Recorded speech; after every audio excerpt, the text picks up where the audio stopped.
welcome to another episode of the Bad Dinner Guest podcast.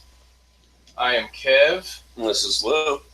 and we are joined once again by our good buddy Nate, fresh from his trip to Waverly Hills. Nate, I'm glad to hear you're still alive, man.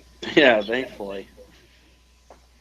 So, I'm just going to jump right into it. How was Waverly? How was it everything you want? I know it wasn't your first time, but still, did you have a good haunt? Good haunt hunt? Yeah, I would say so. Definitely, definitely different for each time I've been, because I've been 3 times, have all been different within themselves. I will say, not as much, and I will say last time a lot happened. So coming in, I wasn't necessarily expecting that, and they did. Well, I guess they, being the spirits and all, did deliver some. Um, but yeah, definitely it's always a positive experience when I go there. Definitely. That's, most people don't realize that you need to go multiple trips to a location because they're called anomalies because they don't happen all the time. Yes. And that's like you might catch one EVP one time, then you might catch another one from a different person the next time, or whatever. Yeah, that's absolutely correct there. Like I said, every time I've been, the same thing hasn't happened twice. Right. And so you sent me earlier today about, what was it, 20 pictures or so. 21, I think, was the official number of pictures you sent me. And Lou, more so than myself, went through a bunch of these pictures and tried to find evidence, if any, towards just see if there was anything that we caught on any of these photos.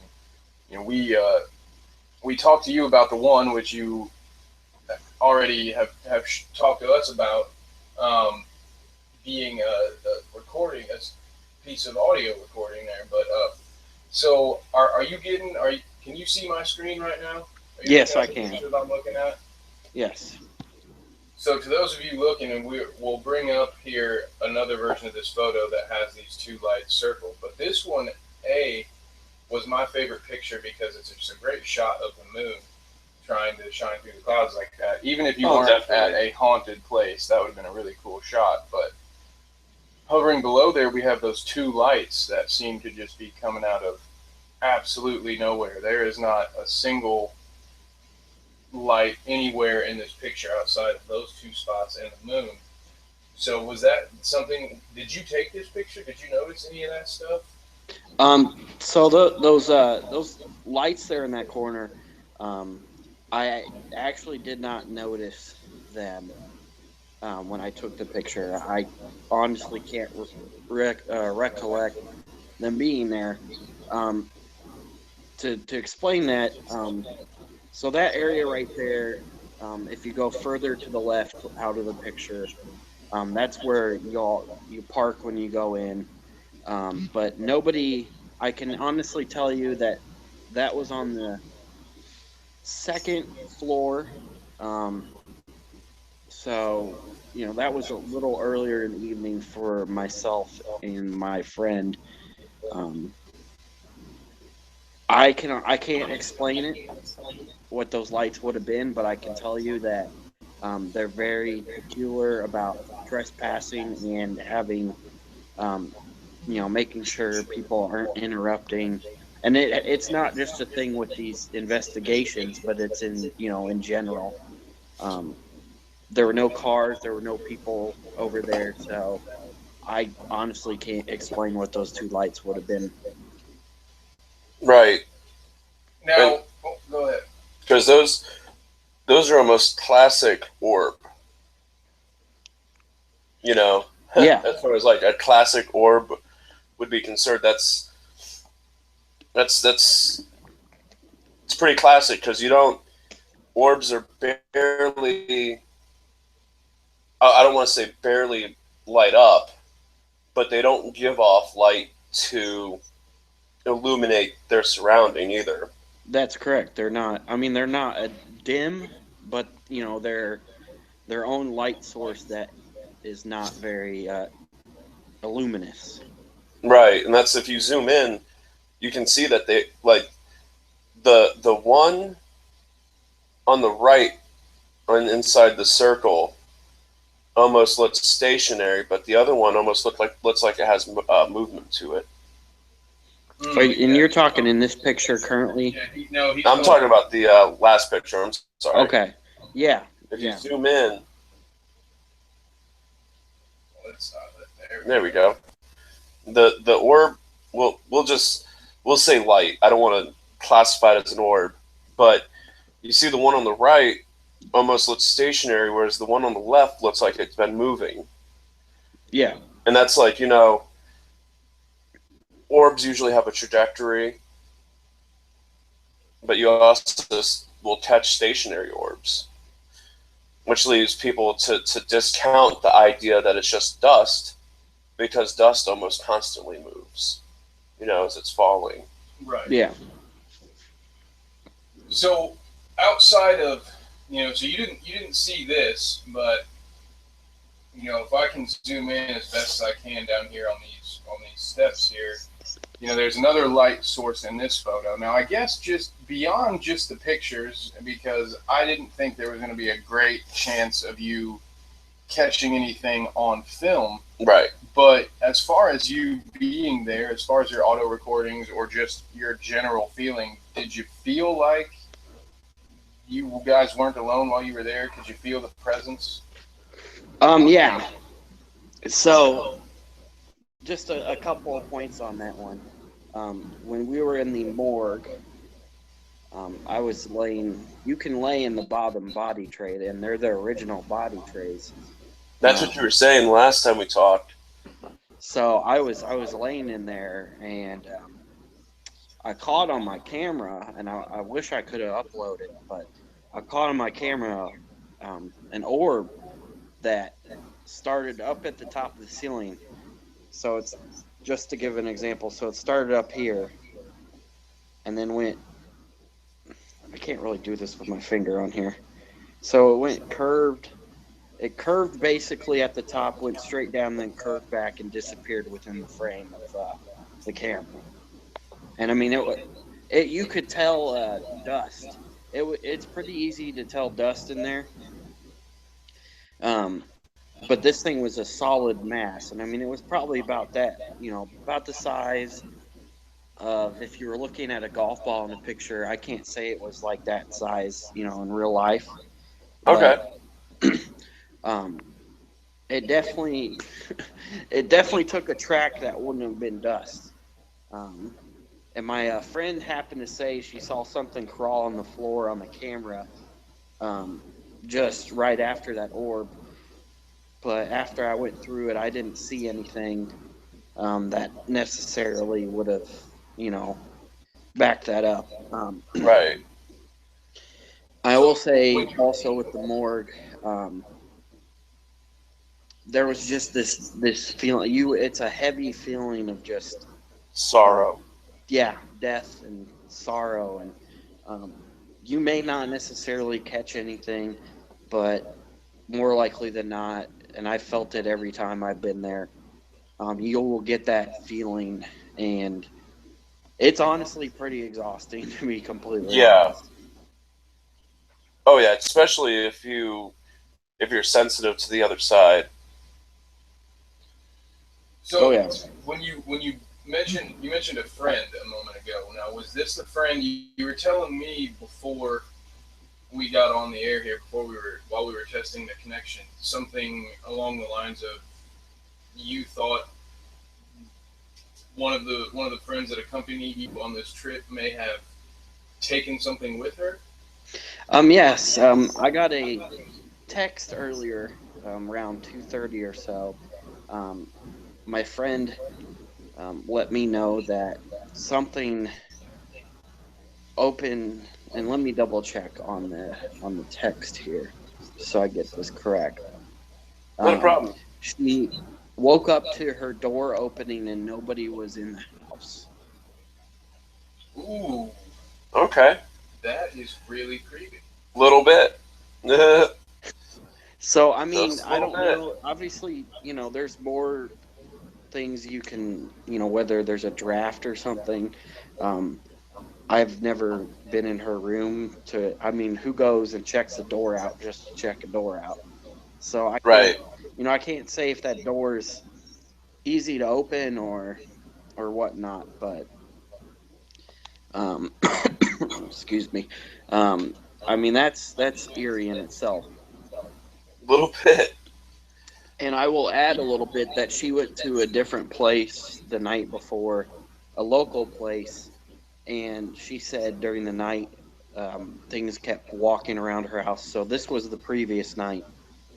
Kept walking in her room. She kept hearing footsteps, um, and she woke up at one point during the night with something in her hand that was not in her hand when she fell asleep. Whether that could have been sleepwalking or something else, don't know, but that's still pretty eerie. This Right. voice. Well, especially if she's never had a history of that before. That's usually that kind of thing just doesn't manifest suddenly. Yeah. Sleep sleep behaviors are established over time, and that's how many of you guys went on this hunt? So it was myself and her, just the people I knew that went. There was, I think it was between 40 and 50, but this building is big enough. You get split. First of all, you get split into two groups equally, and then within those groups, you get split into three groups. Okay. So each group takes a floor. So you got the death chute or the body chute, excuse me, first, second, third, fourth, and fifth. This picture you're showing right now is on the fifth floor with the mental ward. So if like somebody got tuberculosis in their brain, um, this is where they would end up on here.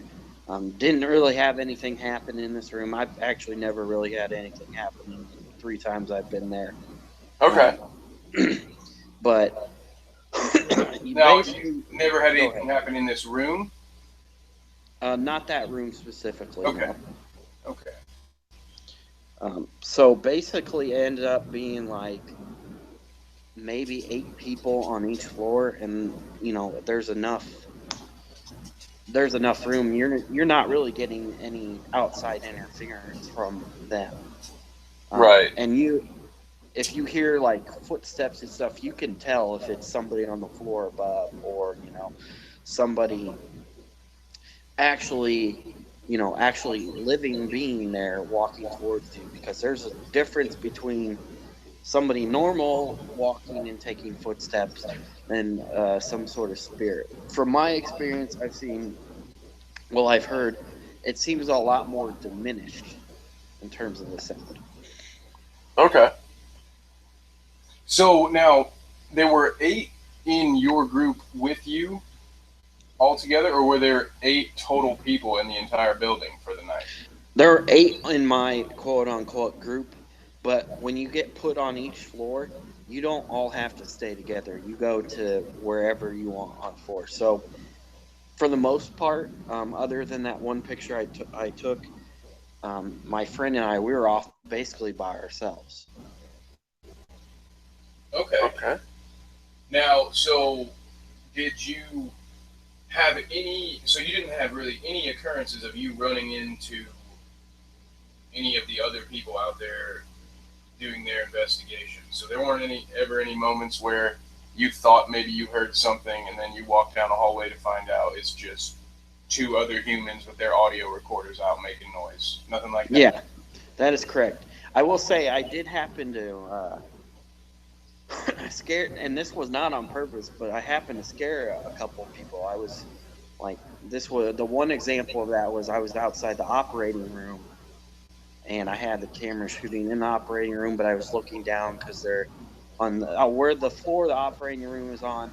There's things where they've seen called the creeper, and Big Black. So I was looking down the hallway trying to see if maybe those would, present themselves. And somebody walked out of the room like a live person and saw me and thought I was a apparition and freaked out. But Yeah. personally, I've not had any interference myself. See, that's why you guys couldn't take me to one of these things, because I think the temptation to sneak off and start scaring people would be too fun. great. Yeah. I would be that dude that would sneak ahead of his group at the haunted cornfield and try to catch the employees before they were ready for me. Try to see if I can't get a scare on Well, them. I'm a terrible person to take to like haunted houses and things because I know how to clear buildings. So I see them before they even pop out. Like I wave at them before they pop out and shit, and it's terrible. But at the very least, we're just dealing with other humans there. I'm worried if I come to one of these haunted places, I'm gonna fuck around and piss a ghost off, and get you a little hitchhiker home. Yeah, next thing someone's coming home with me. They're pretty big on not provoking, not taunting. They want.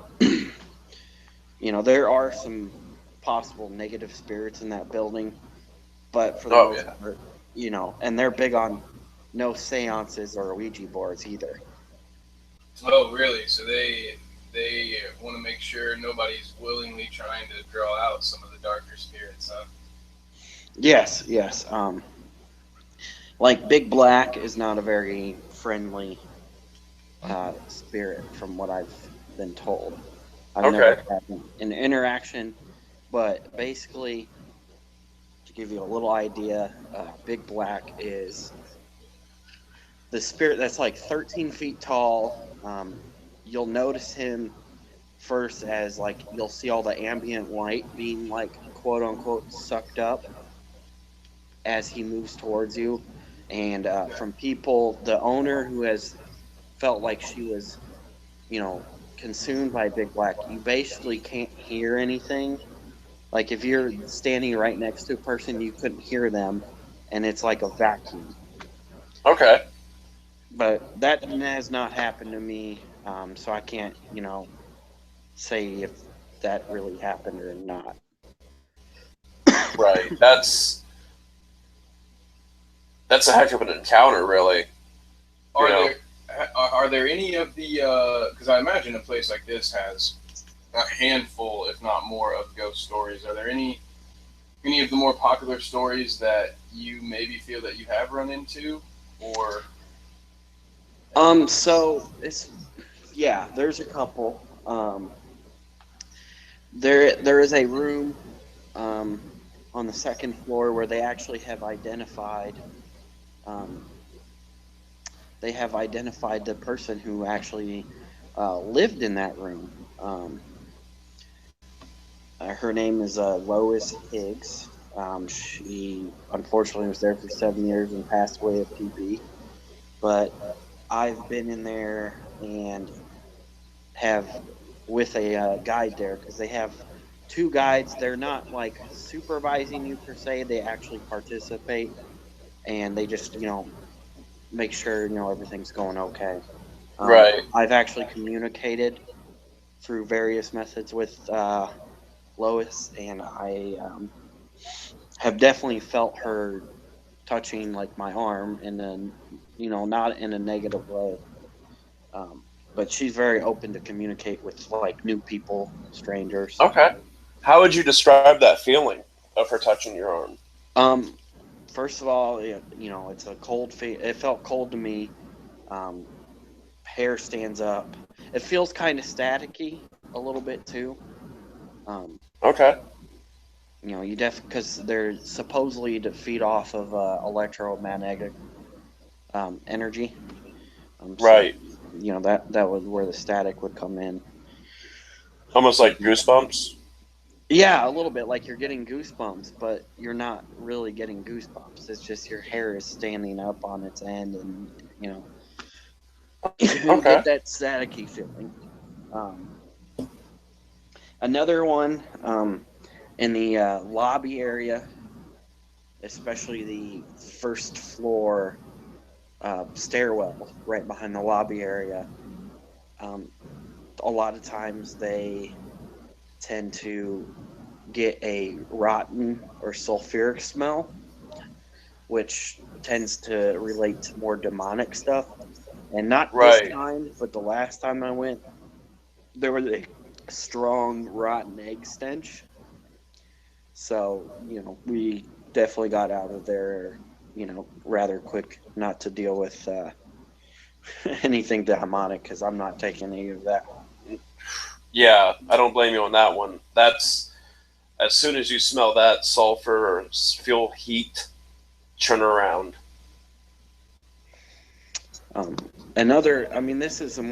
This isn't anything specific, but in the cafeteria area, sometimes you'll smell like things cooking. And this last time, it literally smelled like we were in a bread bakery baking bread. Okay. Very strong bread smell. So. Oh, I know that smell well. I used to have to drive past the Wonder Bread factory every day on my way home from work. Mm. That's a hard smell to. You don't get that one confused. You really don't. That brings back fond memories for me. I went to a school. My high school was across the street from Kroger Bread Company, where they baked all their bread. Hmm. Yeah. Well, man, I can't. We're gonna have to plan one of these trips out.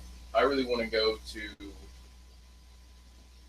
the penitentiary up in Mansfield. As I think that would probably be a good one, maybe to cut my teeth, so to speak, Right. when it comes to this. But yeah, we need to go on one of these, and then maybe if we're lucky, even be able to podcast from location or Right. Honestly, I'm from thinking a local hotel nearby. if we can do it, try to get it. The smaller the better. Yeah. So that way, if it's just like 3 of us or 3 or 4 of us, you know what I mean? Yeah, you're more likely to.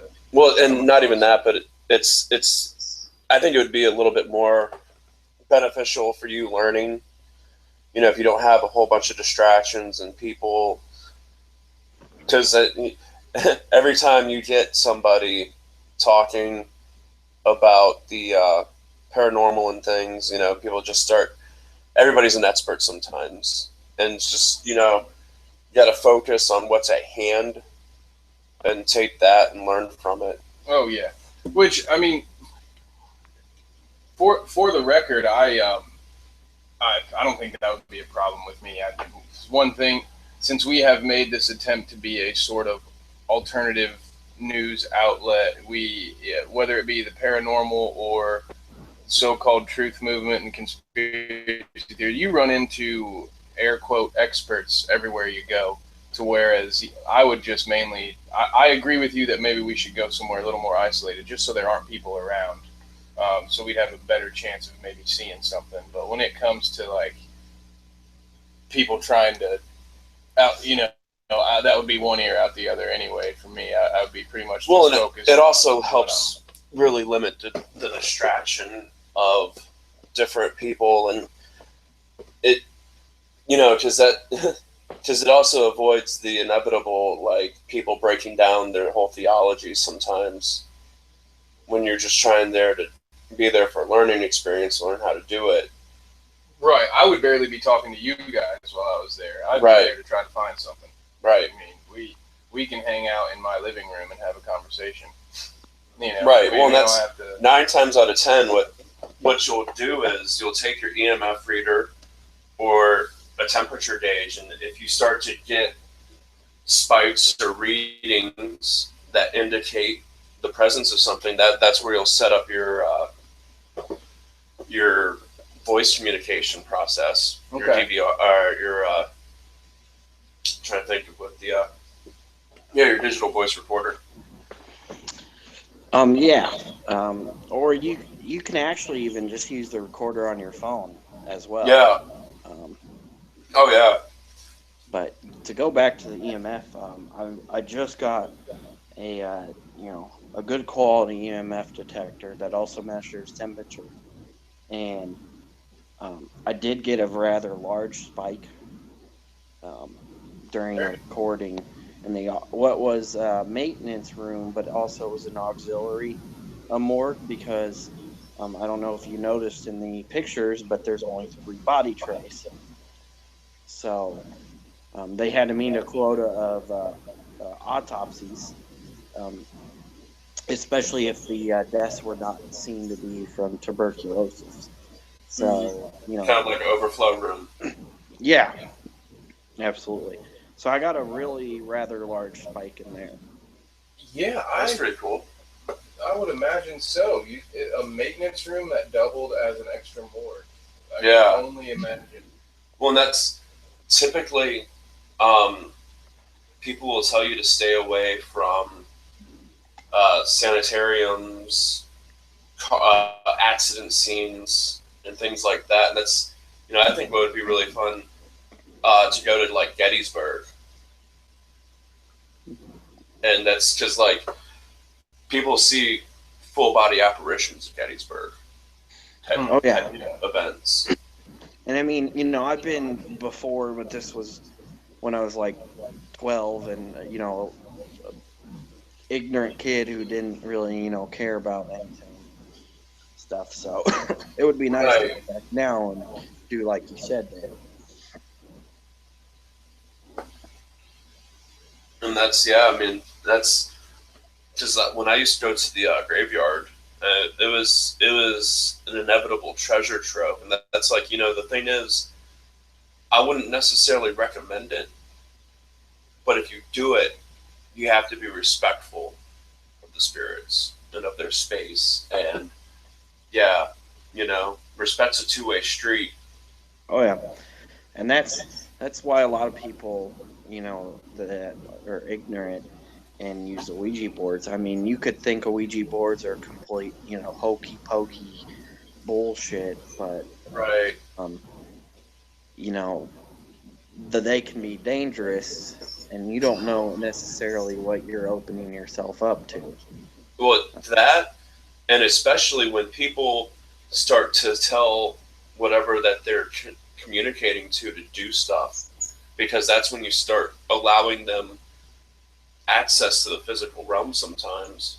Like, let's say, have you had Ouija experience? No, I don't think I'll probably ever mess with it either.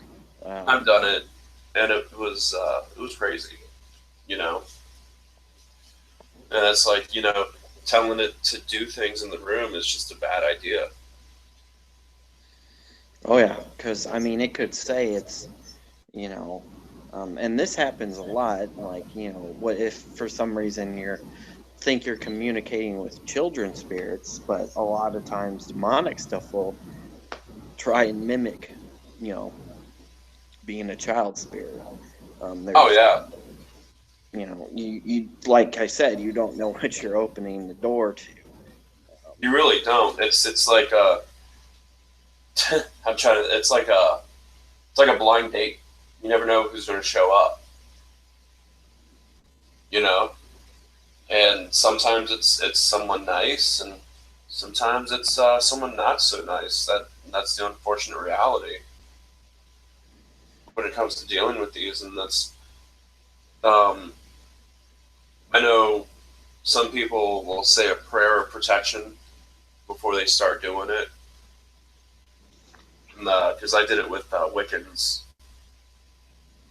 Oh yeah, see, my only Ouija experience came with a cousin, the same cousin that I was with when I had my only potentially real ghost experience. But that was, I want to say, we were at her house trying out the Ouija board. It wasn't a place where anything was going to happen. And so, as so often with these things, you have one bad experience, or you don't do something the right way, or you try something in the wrong atmosphere, and then you're just kind of turned off to it.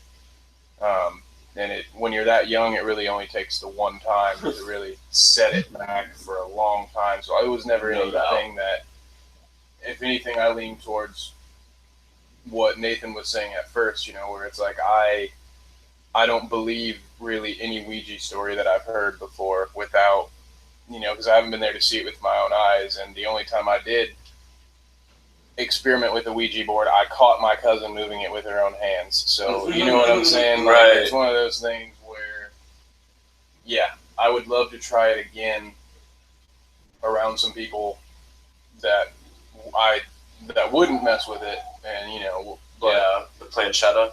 It's probably not something that's going to happen anytime soon unless we bring one with us. I don't plan on buying one in the near future. Exactly. So maybe if I show up at a yard sale and there's a Ouija board there, then that'll just be fate intervening once again, and if I can pick up a Ouija board for $1 or $2, I'll do it. Yeah, Kevin, you can count me out on the Ouija board, so you.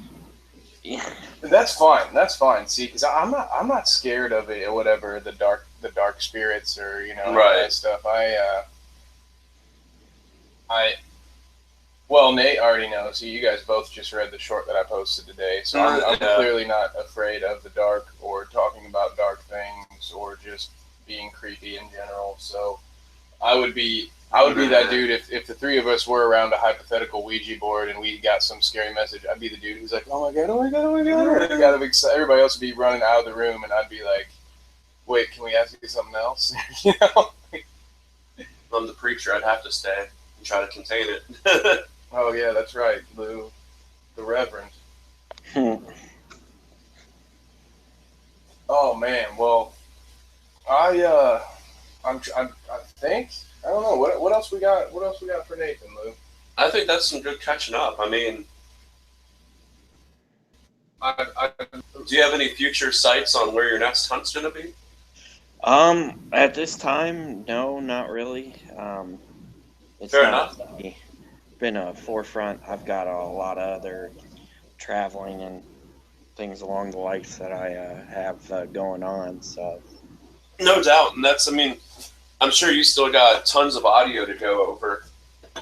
I haven't gone over any of it. I drove back and passed right out and woke up to an oven on fire. So, dealing sleep hangover on and off all day, and then not burning the house down has kind of been more important so far. So right, understandable on that one, and that's EVPs, man. That's, oh my god, that can be one of the most tedious parts of the whole investigation is listening to the audio, because that's you have to listen to the whole breakdown and the video too. I mean, right.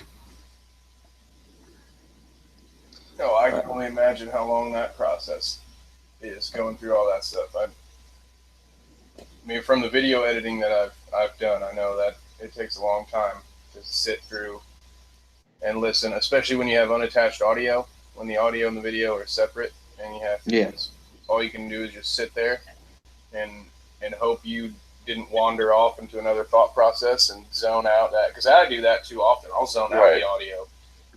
So yeah, I imagine that'll take you a minute. So if you do find anything new, you feel free to let us know. I know personally, I'd love to have you back on sometime soon. It doesn't even need to be to talk about this. We talk about all kinds of different stuff here, and there are too often times where Lou and I are more aligned, to where we can't really have a good debate because we both would like to argue the same side. Right.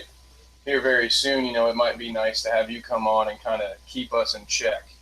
And you can sort of be the maybe the more level-headed, or maybe not. I don't know. I mean, I don't know. You and I tend to agree on a lot of things. We do agree on quite a lot of things, but there are some topics and stuff that we would like to bring up here on the show that I don't think you and I have even touched base on yet. So, for instance, the topic that we're going to be talking about, maybe later tonight, maybe next week. It really all depends on the timing of things. But we're going to be talking about essentially brain games, for lack of a better term. We're talking about effects, Edward Bernays and how marketing has changed in the last 50, 60 years, and just the whole concept of subliminal messaging in your advertising and stuff. Just brain science in general is what we're going to be talking about. Right. Sort of the different ways that information can make its way to your subconscious with or without you knowing, and yeah, stuff like that. And we'll try to keep you away from the political topics. I know you don't always like to talk politics, but we do. I mean, it really depends on, and, this is off topic, but I would like to say that Wilson Contreras, the Cubs catching prospect, at his first at bat, just hit his first home run. So, ooh, I'm not mad about that. I love the Cubs. Anybody who follows us on Twitter knows that by now. I always make sure I tag myself in those. But yeah, diehard Cubs fan. Love it. Love the new talent coming up. Maybe we won't be missing Schwarber so much after all. This is another discussion for another day. But I don't know that Schwarber's necessarily going to be catching much longer. But that's another time, another day. Oh yeah, they can't figure out what he's just gonna. After his contract's over, he's gonna end up in the AL and he's gonna DH for 20 years. But but yeah, I mean, and then besides that, we've got a real nail biter Game 7 coming along. So we do. We will probably be letting you go here any second, Nathan, so we can watch the rest of this game. It's the last NBA game I'm going to get to see for months, man. I'm having some mixed feelings about it. Yeah, I mean, you know my feelings on the NBA, so. I do, and as much as I will talk trash about it being a potentially entertainment television, it's basketball still my favorite thing in this world, so it's still good to me. Even this series, which until the last game really hasn't been that exciting. Yeah. It is now. That's been 20, 30-point deficits. Yeah, they wait till Game 7 to have a close game. I guess I'm not mad about it. So. But anyway. But that's another topic for another conspiracy. Yeah, we can talk yeah, and then, NBA conspiracy theory. Well, not even that, but I mean, it's funny how the 6 games before this, we were generally talking 20, 30-point deficits at this point in the game. And I mean, that kind of shows the I think, point shaving. Yeah, I mean, yeah. To get it to the Game 7. You could open up that whole can of worms. Yeah, that is a discussion we need to bring back to the table here soon. There are a lot of people that do believe that at the very least, series might be strung out a little bit. For instance, the 2 games the Raptors won against the Cavs looked kind of like anomalies compared to the rest of the series. But, they weren't, yeah. I mean, it was just funny. You don't even have to go back that far in history either to see possible, possible game fixings. Like the big one that everybody, should know is, Game 6 of the 2002 Western Conference Finals. I mean, against we're talking Lakers Kings, right? Yep. Exactly. Yeah. So you're with us. Okay. All right. Oh, yeah. I'm gonna bring you on for that talk. The NBA conspiracy talk. Maybe we won't be able to get Aisha, so we might as well bring Nathan back. I guess I'm glad I'm a good second option there, then. A welcomed bad dinner guest. Yeah, I'd rather have you than her. Yeah. But, we'd get a few more hits if she were on here. Yeah. But she doesn't have that handsome beard. Yeah. So that's true. Although I was probably going to trim it here in the next. Don't go too crazy. I gotta trim mine up. Well, I mean, it's a bush. I mean, it's not anything but a bush right now, so it needs. You know what? The FBI following you around. Yeah, exactly. I don't. I don't need the FBI to be tapping my calls and texts and stuff, you know. Yeah, but if they do a biopic on a young Santa Claus, you're Ooh. going to have a chance. You're going to at least get a read. Oh my God. Is that a fat joke there? No, I was. He said young. I said young Santa Claus. Yeah, young. No, it's just talking about the bushiness of the beard. Why? I don't. He doesn't body shame like, people. Yeah, I feel like I'm not a dude who makes fat jokes. I don't know where that. I'm just being a dick there, you know. Oh no, it's just funny because I actually said that the other week. yeah, well, the first time I saw a picture of Clyde Lewis, I thought to myself, well, he doesn't look at all how I pictured him. My thought being he was wearing glasses and had sideburns and a goatee, and Lou instantly goes, "What, is it because he's fat?" And I was like, "No, man, it's because he just kind of looks douchey. It had nothing to do with the size of him. You just look like a bro for a dude who's too old to be a bro." But I mean, I still love the guy. I don't care how he looks anyway. It was just a surprise. All right, Nathan. Well, it was an honor to have you on the show again. I look forward to talking to you soon. And let's keep in touch. Let's bring you on here again soon. We're going to run here because there's about 5 minutes left of this game. Yeah. So, definitely. Maybe maybe when certain things get figured out, instead of on location from, Hickville, Indiana here, maybe I'll be able to squeeze in the C-bus there. Oh yeah, man, yeah! Come visit us down at the studio. It's a nice, cool little spot. Yeah. We'll bring a mini fridge up here, and you can have some beers. It'll be fun. Oh yeah, it'll be fun. All right. Well, for our good friend Nathan, Lou, and your friend Kevin here, I want to say good night to everyone. We will be gone, but not for long. And as always, do your own research. Nighty night.